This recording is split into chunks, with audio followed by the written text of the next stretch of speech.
प्रेमानंद महाराज की जीवन गाथा। भक्ति, त्याग और राधा कृष्ण की कृपा। आज से लगभग 57 वर्ष पहले उत्तर प्रदेश के कानपुर जिले के अंतिम छोर पर बसे एक छोटे से गांव सरसोल में एक दिव्य आत्मा का जन्म हुआ। यह दिन था 30 मार्च 1969। बालक का नाम रखा गया अनिरुद्ध। साधारण सा दिखने वाला यह बालक आगे चलकर भक्ति, त्याग और प्रेम का ऐसा प्रतीक बनेगा जिसकी गूंज आज पूरे देश ही नहीं बल्कि डिजिटल माध्यमों से संसार भर में सुनाई देती है। अनिरुद्ध के पिता शंभू पांडे पेशे से किसान थे। वे सरल जीवन जीने वाले, कर्मठ और ईश्वर भक्त व्यक्ति थे। ब्राह्मण कुल में जन्मे होने के कारण उनके जीवन में आध्यात्मिकता स्वाभाविक रूप से रची बसी थी। खेती किसानी के साथ साथ वे पूजा पाठ, कथा वाचन और धार्मिक कर्मों में गहरी रुचि रखते थे। माता रामादेवी स्नेह और ममता की प्रतिमूर्ति थी। अनिरुद्ध उनके जीवन का केंद्र थे। मां की गोद में पलता यह बालक संस्कारों की छाया में धीरे धीरे बड़ा होने लगा। जब अनिरुद्ध स्कूल जाने लगे तब उनके जीवन में एक विशेष परंपरा आरंभ हुई। रोज स्कूल से लौटने के बाद पिता उन्हें ईश्वर की कथाएं सुनाया करते। रामायण, भागवत, संतों की जीवन गाथाएं और भगवान श्री कृष्ण की लीलाएं। बालक अनिरुद्ध इन कथाओं को केवल सुनता नहीं था बल्कि उन्हें अपने हृदय में उतार लेता था। धीरे धीरे उसके भीतर भक्ति का दीप प्रज्वलित होने लगा। संसार की चकाचौंध उसे आकर्षित नहीं करती थी। उसका मन किसी और ही दिशा में जाने लगा था। समय के साथ उसके मन में गहरे प्रश्न उठने लगे। यह संसार तो क्षणभंगुर है, नश्वर है। यहां कोई स्थायी नहीं है। फिर मेरा सच्चा साथी कौन है? इन प्रश्नों का उत्तर उसे भीतर से मिला। मेरे तो गिरधर गोपाल, दूसरा न कोई। अब अनिरुद्ध का अधिकतर समय मंदिरों में बीतने लगा। स्कूल से आने के बाद वह मंदिरों की सफाई करता, पूजा पाठ में सहयोग देता और साधुओं संतों की सेवा में आनंद अनुभव करता। उसकी उम्र भले ही कम थी लेकिन उसके विचार किसी तपस्वी जैसे थे। एक दिन साहस जुटाकर उसने अपने पिता के सामने संन्यास की इच्छा प्रकट की। पिता पहले तो चकित रह गए। एकमात्र पुत्र, वह भी इतनी कम उम्र में संन्यास की बात कर रहा है। यह किसी भी पिता के लिए आसान नहीं होता। लेकिन जब उन्होंने अनिरुद्ध की आंखों में प्रभु भक्ति की सच्ची लौ देखी तो उन्होंने मन को कठोर किया और उसे सन्यासी जीवन की अनुमति दे दी। मां के लिए यह समाचार किसी वज्रपात से कम नहीं था। ममता का बंधन बहुत मजबूत होता है। मां की आंखों में आंसू थे, हृदय व्याकुल था। लेकिन अनिरुद्ध यह भली भांति समझता था कि प्रभु प्राप्ति के मार्ग में ममता बाधा बन सकती है। इसलिए एक रात अंधेरे में उसने माता पिता के चरण स्पर्श किए, मौन प्रणाम किया और गांव व घर को सदा के लिए त्याग दिया।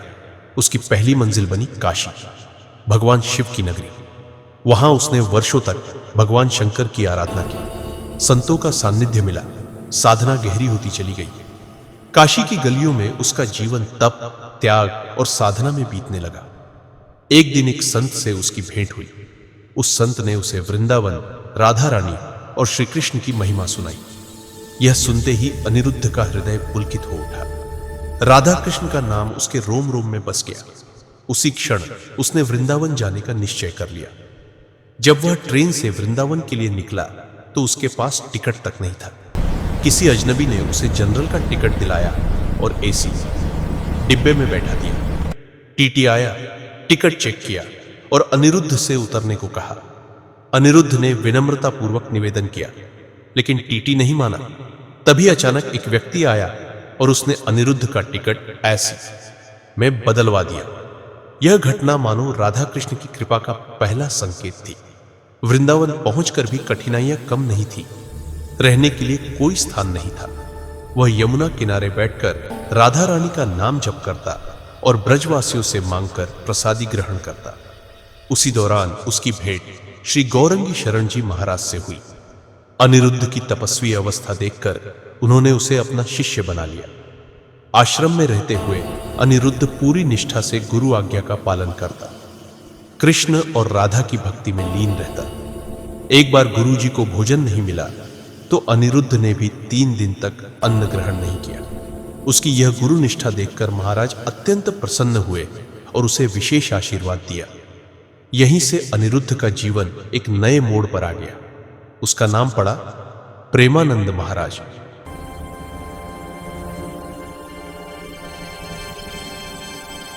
कुछ समय बाद प्रेमानंद महाराज को पेट में अत्यधिक पीड़ा होने लगी। जांच में पता चला कि उनकी दोनों किडनियां फेल हो चुकी हैं।